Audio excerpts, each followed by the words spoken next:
Daniel Harper stood alone in his Chicago apartment when the phone rang, and in that second, before he even looked at the screen, he felt something shift inside him, something old and unfinished waking up after a long sleep.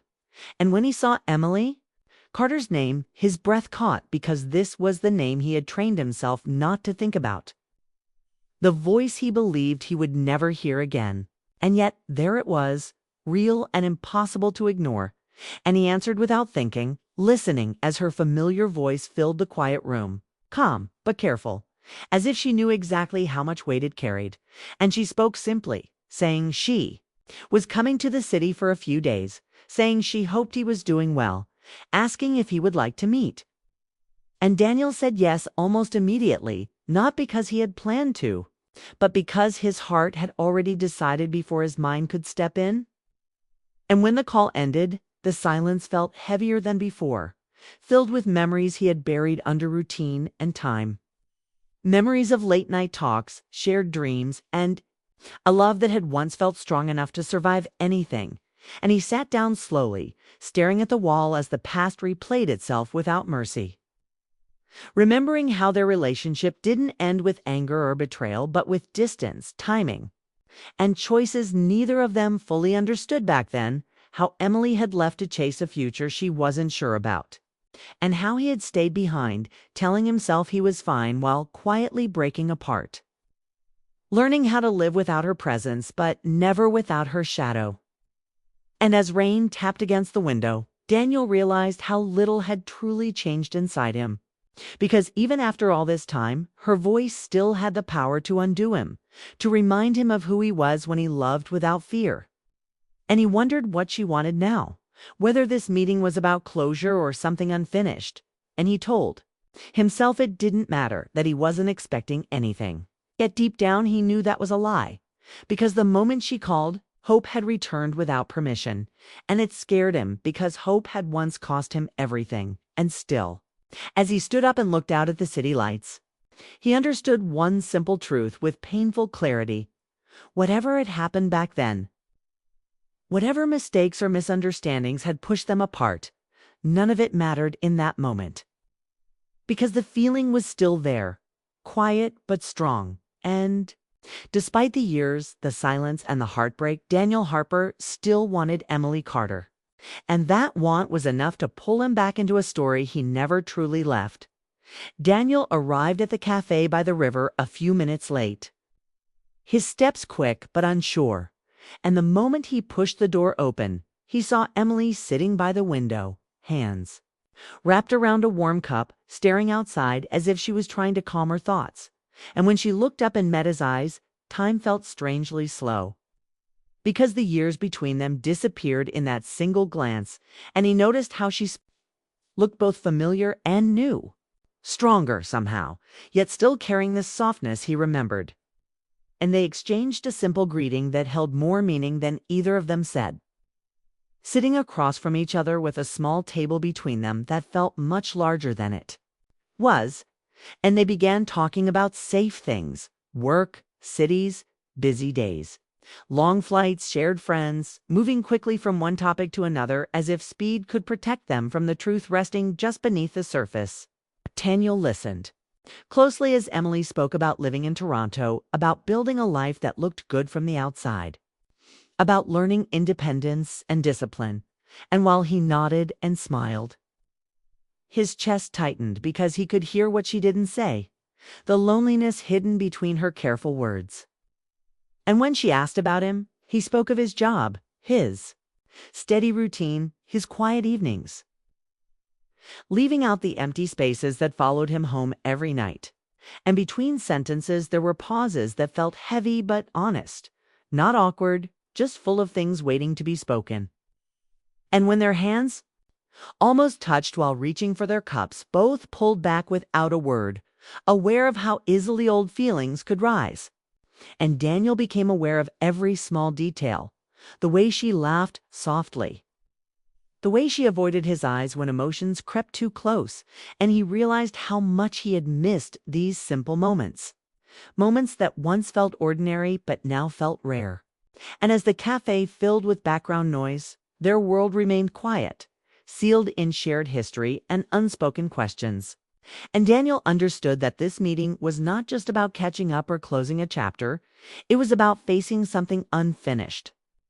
Because the past had followed them into this room, sitting with them, breathing between them.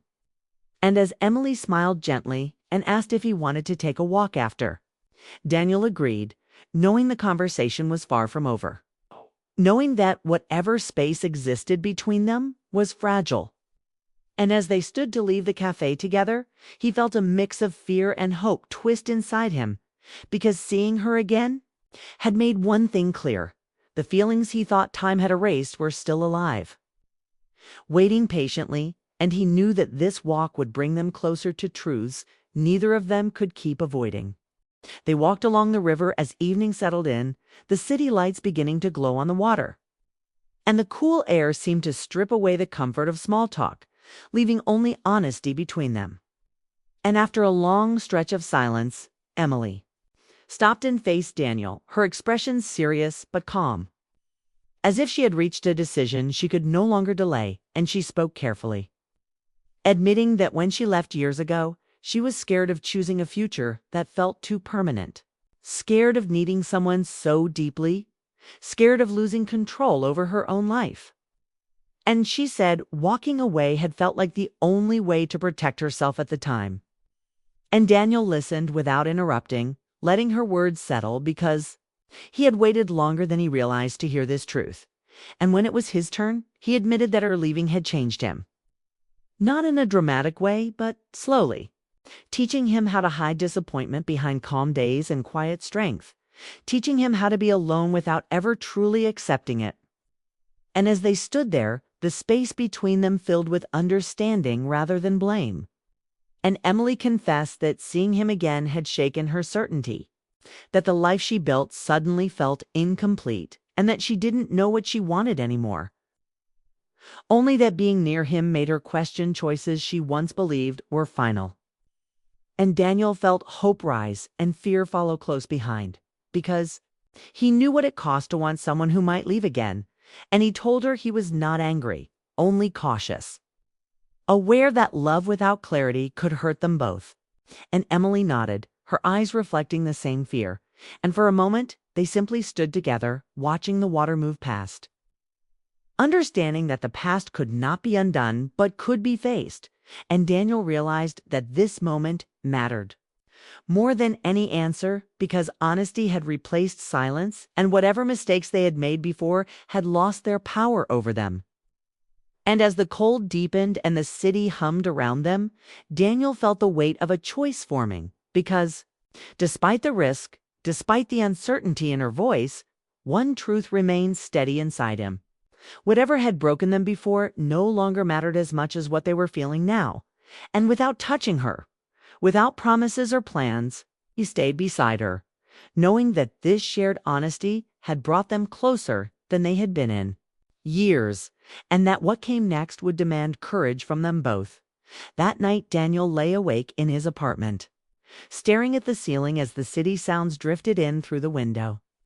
And his mind replayed every word, every pause, every look from the walk by the river, and he realized how deeply the meeting had unsettled him.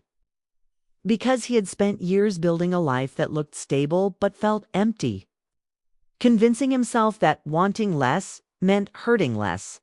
And now Emily's return had broken that quiet agreement he made with himself.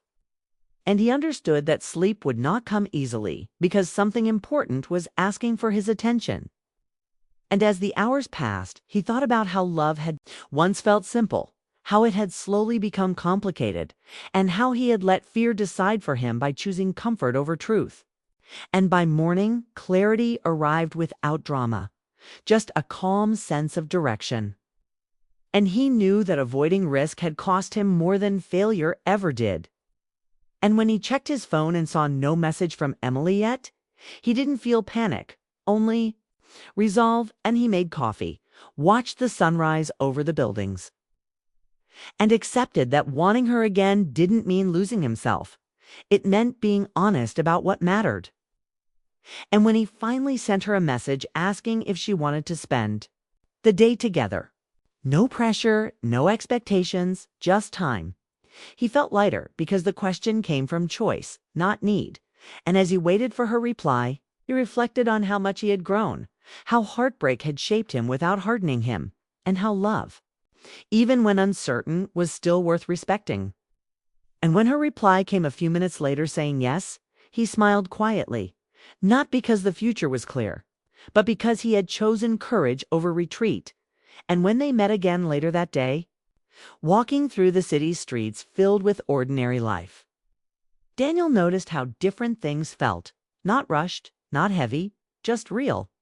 And they talked more freely, laughed more easily, sharing moments without trying to define them, and Daniel understood that love didn't need loud promises to be meaningful. It needed presence, patience, and honesty. And as the day faded into evening, he didn't ask her to stay, didn't ask her to decide, because he respected the space they both needed. And when they said goodbye, there was no sadness, only warmth. And Daniel returned home knowing that whatever happened next would be faced with openness, not fear. And as he stood once more by his window, watching the city lights come alive, he accepted that life rarely gives clear endings or perfect reunions, but it does offer moments where choice matters. And in choosing to open his heart again, Daniel had already won something important. Because whatever the future held, whatever distance or challenges remained, he had stopped running from what he wanted. And for the first time in a long while, that felt enough.